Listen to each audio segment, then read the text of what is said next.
Donc, les overdrive fees, tu peux les éviter toi-même.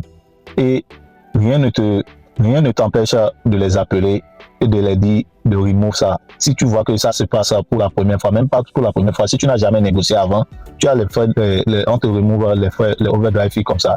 Tu peux appeler et négocier, on va te l'enlever. Et si on ne t'enlève pas ça, ça dépend de la banque parce qu'il y a des banques trop gourmands, mais il y a des banques, ils vont te l'enlever.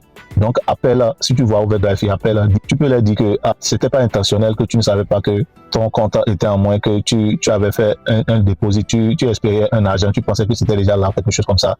Et on va te remover pas ça. Et si on ne te remove pas ça, c'est pas grave, au moins tu as négocié.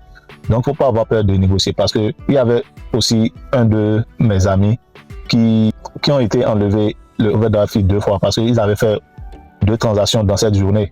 Et je leur ai dit, appelle la banque, dis-leur que tu n'étais pas... Et, en fait, tu attendais ton chèque et que le chèque n'est pas venu. Donc, tu pensais que le chèque était déjà là, c'est pourquoi tu as dépensé. Et boum, on l'avait enlevé, les overdrive fees.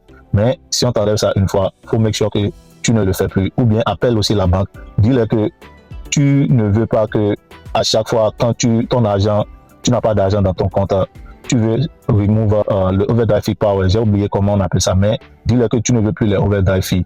Tu ne veux pas que si tu n'as pas de l'argent, si tu as $100 dans ton compte, si tu veux dépenser $150, que la transaction ne passe pas.